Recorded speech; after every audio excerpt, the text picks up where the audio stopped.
صلواتك عليهم وعلى آبائهم في هذه الساعة وفي كل ساعة وليا وحافظا قائدا وناصرا ودليلا معينا حتى تسكنه أرضك طوعا وتمتعه فيها قليلا يا رب الحسين بحق الحسين اشفي صدر الحسين بظهور الحجة يا رب الحسين بحق الحسين اشفي صدر الحسين بظهور الحجة يا رب الحسين بحق الحسين اشفي صدر الحسين بظهور الحجة برحمتك يا أرحم الراحمين. الصلاة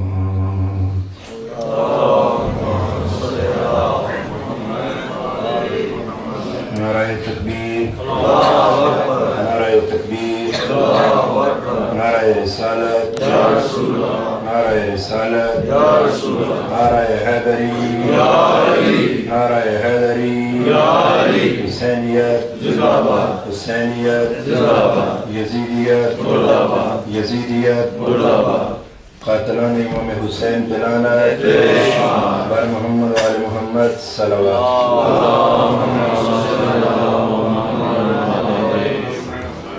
استغفر الله ربي من كل ذنب واتوب إليه. ما شاء الله لا حول ولا قوة إلا بالله العلي العظيم.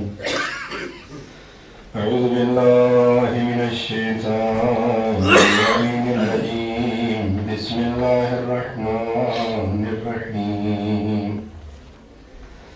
الحمد لله الذي هو موجود قبل حدوث الأشياء ويبقى بعد فناء الأشياء، هو الأول والآخر والظاهر والباطن. ثم الصلاة والسلام على السيد اللطيف والعنصر العفيف مولانا ومولى الثقلين جد الحسن والحسين صدقے النبي المكرم المصطفى الأمجد أبي القاسم محمد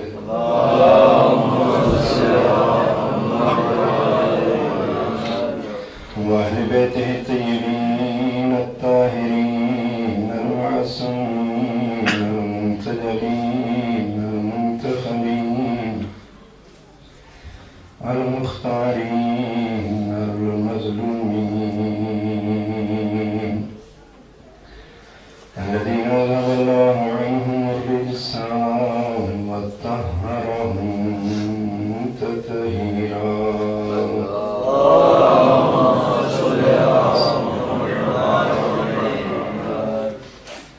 لا سيما الحسن المعصوم المظلوم المصوم صدقے والحسين الغريب الشهيد وديرمان المسبوح بأرض كربلاء بلا جرم وخطأ، واللعنة دائمة البلية على أعدائهم ملعونين من يوم ظلمهم إلى أبد الآبدين. أما بعد، فقد قال رسول الله صلى الله عليه وآله وسلم تارك فيكم الثقلين كتاب الله وعترة أهل بيته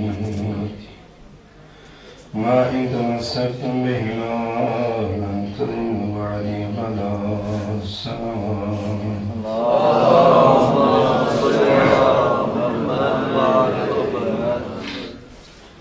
عزاداران مظلوم کربلا پرسداران شہید ننوا ارجمندان توحید فرزندان امام زمان عجل اللہ فرجہ الشریف، آپ بزرگوں کے سامنے حدیث ثقلین کے حوالے سے گفتگو ہو رہی تھی۔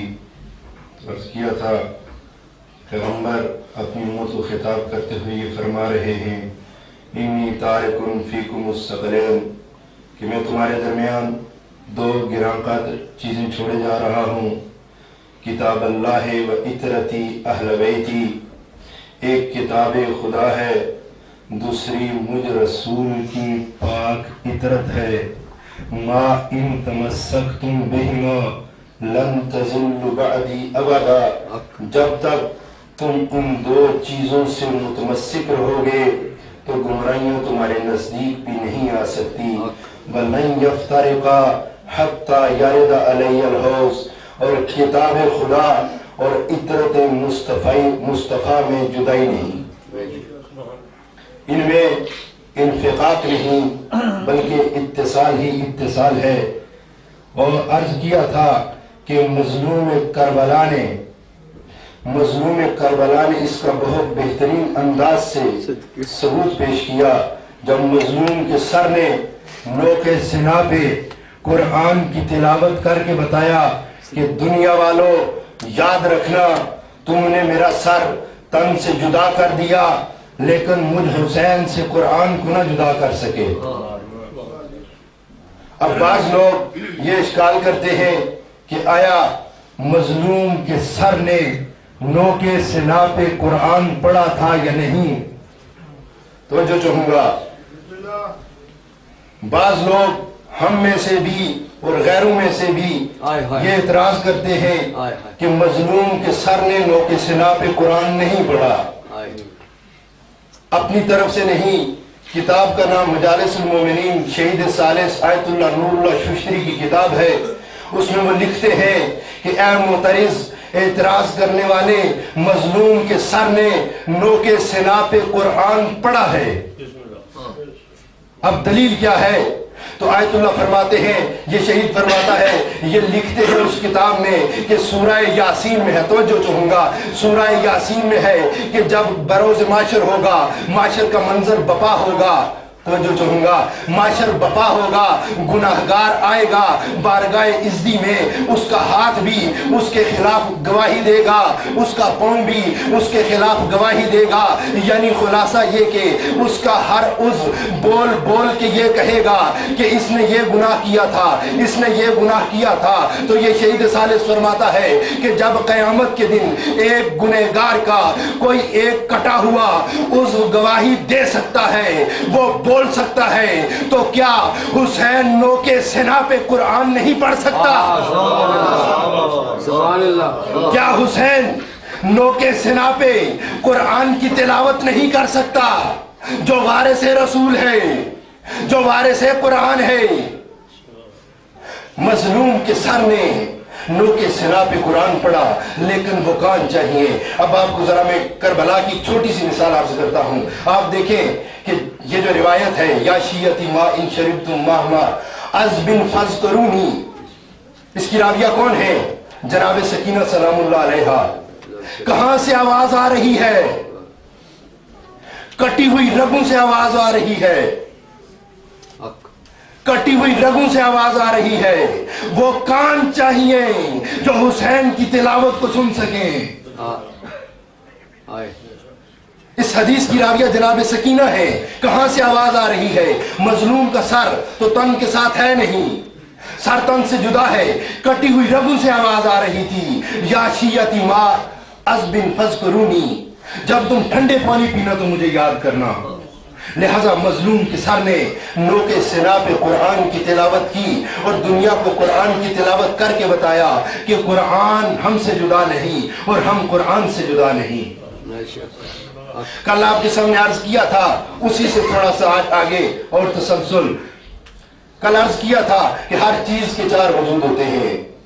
قرآن کو دیکھ کر اگر کوئی پڑھے تب عبادت، اگر کوئی حفظ کر لے تب عبادت، اگر کوئی قرآن کو حفظ کر لے تب عبادت، دیکھ کے پڑھے تب عبادت، اگر اسے زبانی یاد ہو تب عبادت. عرض کیا تھا کہ ہر چیز کے 4 وجود ہوتے ہیں، ہر چیز کے 4 وجود ہوتے ہیں، لیکن جو کارآمد وجود ہوتا ہے وہ ایک ہی ہوتا ہے.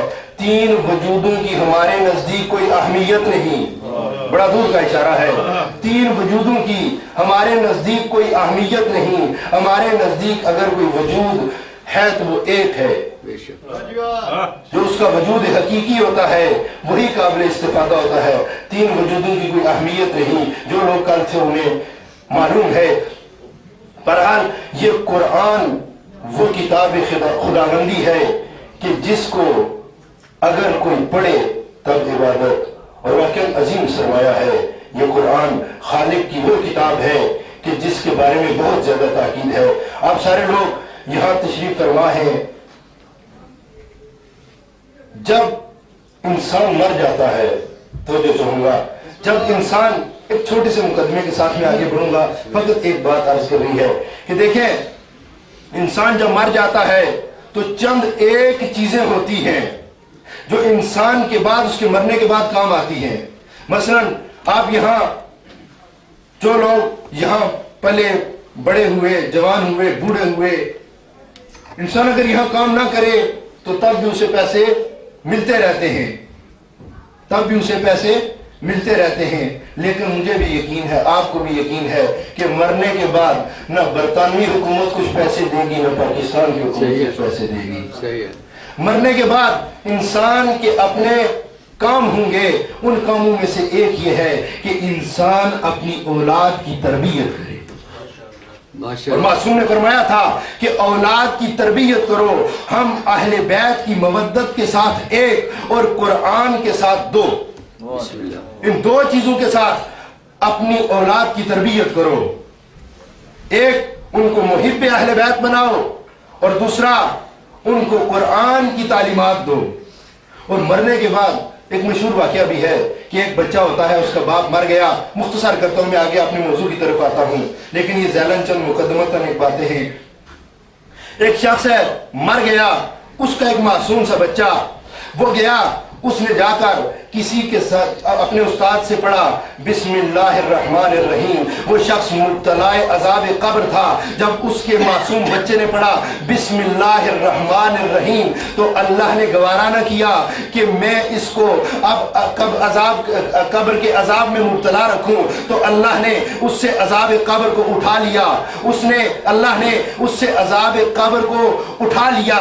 دیکھیں ایک معصوم بچہ ہے، معصوم بچہ ہے، فقط اس نے جا کے بسم اللہ الرحمن الرحیم استاد سے جا کے سیکھا. اور جب اس معصوم کی زبان پہ یہ بسم اللہ الرحمن الرحیم جاری ہوا تو ادھر سے بارگاہ عزتی میں اللہ کریم کو اپنے اوپر یہ جلال آیا کہ میں یہ گوارا نہیں کرتا، میں کریم اللہ یہ گوارا نہیں کرتا کہ اس کا معصوم بچہ، توجہ چاہوں گا، اس کا معصوم بچہ مجھے کریم کہے، مجھے رحیم کہے، اور میں اس کے باپ پہ عذاب نازل کروں. سبحان اللہ، سبحان اللہ. یہ دیکھیں مرنے کے بعد، یہاں اگر کوئی زندہ ہو اسے پیسے مل جائیں گے، لیکن مرنے کے بعد نہ برطانوی حکومت دے گی، نہ پاکستان کی حکومت دے گی. وہاں جو انسان کر کے آیا وہی اس کے پیچھے نامہ اعمال میں اضافہ ہوتا رہے گا.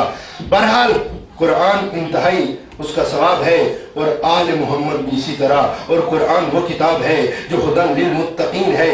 قرآن وہ کتاب ہے ولا رتم ولا یابس الا فی کتاب مبین ہے. اس میں ہر خوشک و تر کا ذکر موجود ہے. فَأَحْصَيْنَاهُ وَكُلَّ شَيْءٍ أَحْصَيْنَاهُ فِي إِمَامٍ مُبِينٍ ہے. قرآن میں ہر شے کا ذکر ہے. ہم نے قرآن میں ہے کہ ہم نے تمام چیزوں کو احاطہ کیا ہے. امام مبین میں توجہ چاہوں گا، ہم نے احاطہ کیا ہے، ہر چیز کو احصا کر دیا، بند کر دیا، احاطہ کر دیا. فی امام مبین، امام مبین میں فرماتے ہیں کہ جب یہ آیت نازل ہوئی تو جو چاہوں گا امام محمد باقر علیہ السلام فرماتے ہیں جب یہ آیت نازل ہوئی، آیت جب نازل ہوئی تو امام فرماتے ہیں لما نزلت ہذہ الآیت، کہ جب یہ آیت نازل ہوئی علی رسول اللہ، پاک پیغمبر پر فقام رجلین فی مجلسہما، تو دو شخص اٹھے، توجہ چاہوں گا، دو شخص اٹھے پاک پیغمبر کی محفل سے، انہوں نے کہا یا رسول اللہ اہوت تورات، توجہ چاہوں گا کہ یا رسول اللہ یہ جو آیت نازل ہوئی کہ وَكُلَّ شَيْءٍ أَحْصَيْنَاهُ فِي إِمَامٍ مُبِينٍ، کہ ہم نے ہر شے کو امام مبین میں رکھ دیا، یا رسول اللہ اس سے مراد کیا ہے؟ احوت تورات، اس سے مراد تورات ہے۔ تو فرماتے ہیں پیغمبر فقالا لا، اس سے تورات مراد نہیں ہے، فقالا یا رسول اللہ احول انجیل، یا رسول اللہ کیا اس امام مبین سے مراد انجیل ہے؟ فقال رسول اللہ لا، تو پیغمبر نے کہا نہیں، اس سے مراد انجیل بھی نہیں۔ پر انہوں نے کہا کہ یا رسول اللہ احوت تورات، کیا اس سے مراد تورات ہے؟ تو پیغمبر نے کہا نہیں، تورات بھی نہیں۔ اب پیغمبر نے کہا کہ نہ اس سے مراد انجیل ہے، نہ اس سے مراد قرآن ہے، نہ اس سے مراد زبور ہے، نہ اس سے مراد انجیل ہے۔ فاقبل امیر المومنین، تو اتنی دیر میں مولا علی آتے ہیں، مجمع کو چیرا، مولا دروازے سے داخل ہوئے تو پیغمبر نے اشارہ کر کے کہا اور میرے صحابیوں یاد رکھنا، امام مبین سے مراد نہ تورات ہے، نہ انجیل ہے، نہ زبور ہے، نہ قرآن ہے۔ اگر اس امام مبین سے مراد کوئی ہے تو ابو طالب کا لال علی ابن ابی طالب ہے۔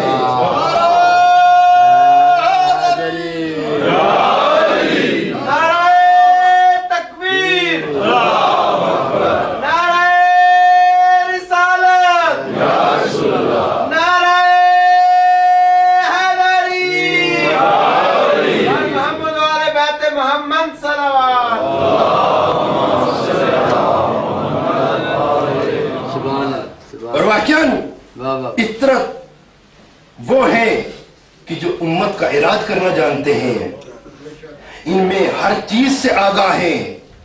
آل محمد میں ترک اولا تو دور کی بات ہے، ترک اولا بہت دور ہے۔ آل محمد وہ ذوات مقدسہ ہیں کہ جن میں ترک اولا کا بھی شائبہ نہیں ہے، جن میں ترک اولا کی بھی گنجائش نہیں ہے، اسے آل محمد کہتے ہیں۔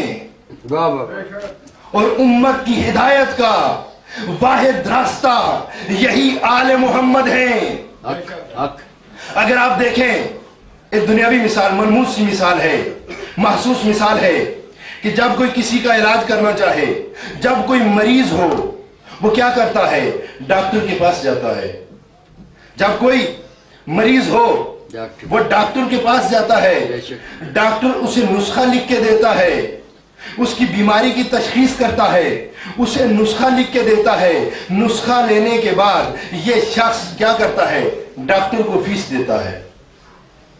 ایک دوسرا، نسخہ لے کے دواخانے پہ آ جاتا ہے، میڈیکل سٹور پہ آتا ہے اور وہاں سے دوائی لیتا ہے۔ تو جو چاہوں گا وہاں سے دوائی لیتا ہے۔ اب دیکھیں یہ ایک دنیا میں مثال ہے کہ جو شخص بیمار ہو وہ یہ کام کرتا ہے۔ آئیں چلتے ہیں، یا رسول اللہ آپ کے بعد تو امت مریض ہو جائے گی، آپ کے بعد تو امت گمراہ ہو جائے گی، یا رسول اللہ آپ ان کی ہدایت کا کیا انتظام کر کے جا رہے ہیں؟ تو پیغمبر نے کہا، اب پیغمبر نے فرمایا کہ یاد رکھنا میری امت، اگر تم کبھی بھی گمراہی کا شکار ہونے لگو، اگر تم کبھی بھی گمراہی کا شکار ہونے لگو تو اطرت کے در پہ آ جانا، یہ تمہیں نسخہ بھی لکھ دے گی اور قرآن سے دوائی بھی دے دے گی۔ لیکن کیا ہوا سامعین محترم، لوگ وہ آئے کہ جن پہ ڈاکٹر وہ آگے جو جعلی اسناد کے مالک تھے، جن پہ سقیفہ کی مور لگی تھی۔ اب جب وہ آگے تو انہوں نے کہا ہم نسخہ تو لکھ دیں گے لیکن حسبنا کتاب اللہ، ہم کہیں گے حسبنا کتاب اللہ، ہمارے لیے کتاب کافی ہے۔ یہ کنہوں نے کہا؟ جو جعلی ڈاکٹر تھے، جن کے پاس جعلی اسناد تھیں، جن پہ سقیفہ کی مور لگی ہوئی تھی، انہوں نے کہا حسبنا کتاب اللہ۔ اور جب امت کا علاج کرنے چلے، تو جو چاہوں گا، جب امت کا علاج کرنے لگے حسبنا کتاب اللہ کہا تھا۔ اب جب یہ ڈاکٹر بن گئے تو امت کا ایسے علاج کیا جو شخص ٹھیک تھا وہ بھی مریض ہو گیا، اور جس کو پیٹ کا درد تھا اس کو کمر کے درد کی دوائی دے دی۔ جس کو پیٹ کا درد تھا اس کو کمر کی دوائی دے دی۔ اب ایسے جب معالج آ گئے وہ کیا ہدایت کر سکتے ہیں؟ پیغمبر نے کہا تھا میں ایک دروازہ بتاتا ہوں، اگر اس پہ آ جانا تو یہ دیکھو، یہ قرآن کے وارث ہیں، یہ حسبنا کتاب اللہ، یہ دعویٰ ٹھیک نہیں ہے، بلکہ ڈاکٹر وہ ہونا چاہیے جو امام مبین ہونا چاہیے، جو امام مبین ہونا چاہیے۔ ایسا ڈاکٹر ہو، ایسا معالج ہو جو امت کی تمام امراض سے آشنا ہو، جو امت کی امراض سے بہترین عالم ہو، وہ ہونے چاہیے۔ اب جب رسول نے نسخہ لکھ لیا، توجہ چاہوں گا، اب رسول نسخہ لکھنا چاہ رہے تھے، آخری وقت ہے، پیغمبر نے کہا او میرے صحابیوں لاؤ کاغذ قلم، میں تمہیں نسخہ لکھ کے دے دیتا ہوں، لیکن نہیں لایا، کاغذ قلم نہیں لایا۔ پیغمبر نے کہا ٹھیک ہے کاغذ قلم نہ لاؤ۔ اب پیغمبر نے کہا میں بیان کر دیتا ہوں، سن لو، میں بیان کر دیتا ہوں۔ پیغمبر نے کاغذ قلم مانگا، انہوں نے کہنا شروع کر دیا ان الرجل لا یحجر، ان الرجل لا یحجر، کہ اب یہ نبی ہذیان میں مبتلا ہو گیا، نقل کفر نہ باشد۔ قبلہ صاحب کی تعبیر ہے، واقعی یہ کفر ہے کہ جو شخص علاج کرنے آتا، آپ دیکھیں کہ دنیاوی اعتبار سے، جسمانی اعتبار سے جس ڈاکٹر پہ انسان کو عقیدہ نہ ہو کہ یہ ڈاکٹر ٹھیک ڈاکٹر ہے بھی یا نہیں، تو کبھی اس کے پاس نہیں جائے گا، کبھی اس کے پاس نہیں جائے گا۔ مجھے اچھا اس کا پتہ ہی نہیں، میں کہتا ہوں پتہ نہیں یہ ڈاکٹر ہے بھی یا نہیں، اس کے پاس مجھے نہیں جانا چاہیے اگر میری عقل ٹھیک ہے۔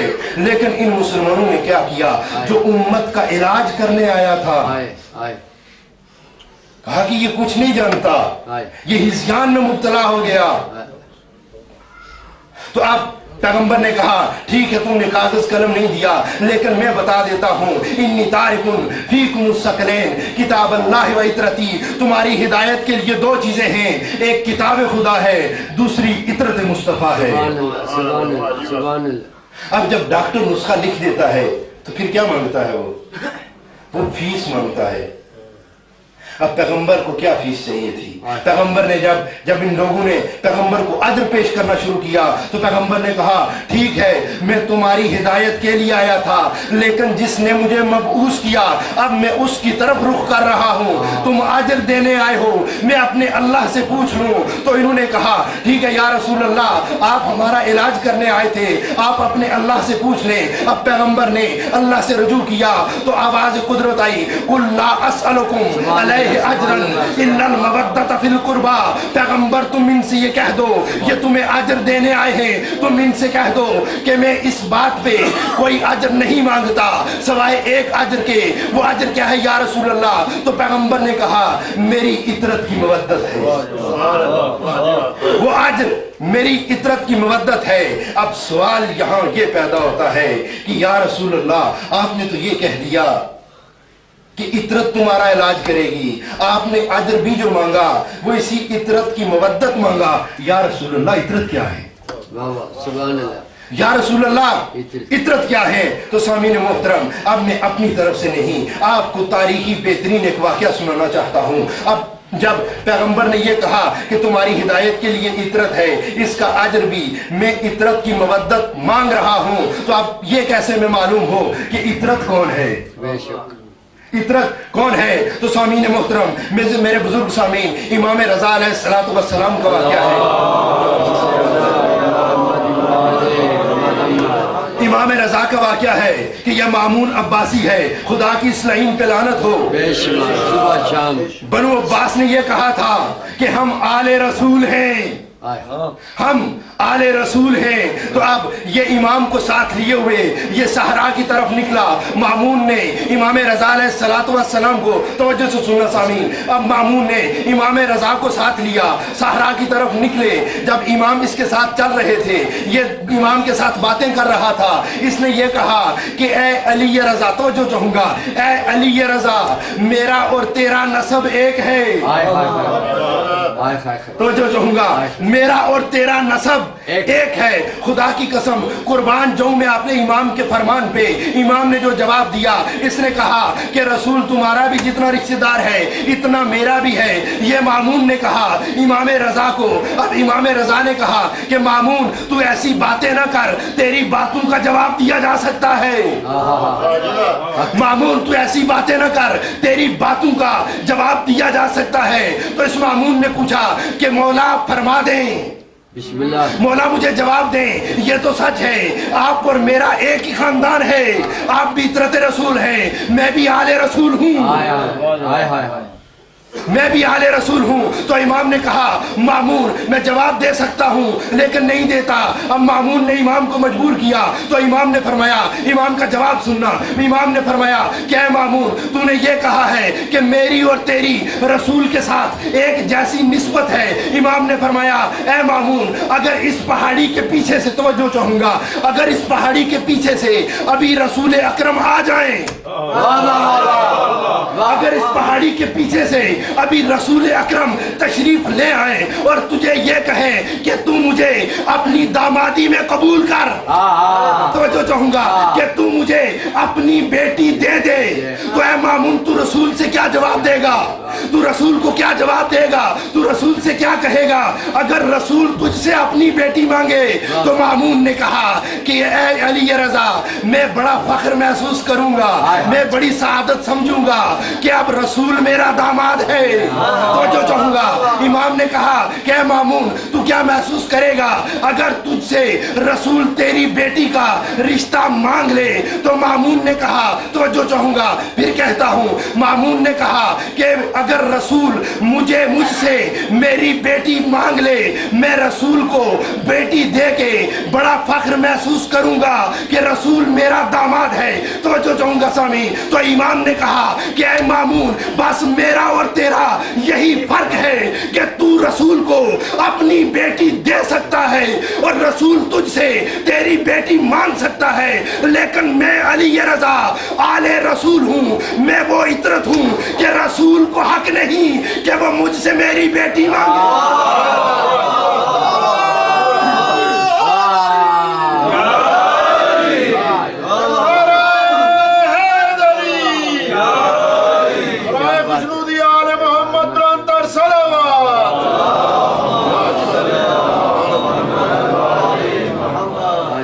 تو پتہ چلا اطرت رسول کون ہے. سبحان اللہ. امام نے واقعی عجیب جواب دیا مامون کو. مامون کے ذہن میں یہ تھا ہی نہیں کہ امام کس طرح سے استدلال کر کے مجھے خاموش کریں گے, لیکن امام نے بڑا عجیب جواب دیا اور اتنے خوبصورت انداز میں یہ مامون اپنا سمون لے کے رہ گیا. بس بات امام رضا علیہ السلام کی دل چاہ رہا ہے عام مومنین کی محبت کو دیکھ کر کہ امام کی ایک چھوٹی سی حدیث آپ سے سامنے پیش کر دوں. کہتے ہیں تاریخی واقعہ ہے کہ امام جب نیشا پور میں پہنچے, امام جب نیشا پور پہ پہنچے, ان اسحاق ابن رویہ سے روایت ہے کہ لما وافا علی ابن موسیٰ رضا فی نیسابور, کہ جب علی ابن موسیٰ رضا نیشاپور پہ پہنچے, توجہ چاہوں گا, جب علی ابن موسیٰ رضا نیشاپور کے مقام پہ پہنچے, اجتماع علیہ اصحاب الحدیث, ان پہ حدیث لکھنے والے جمع ہو گئے. فقالو, انہوں نے کہا کہ اتا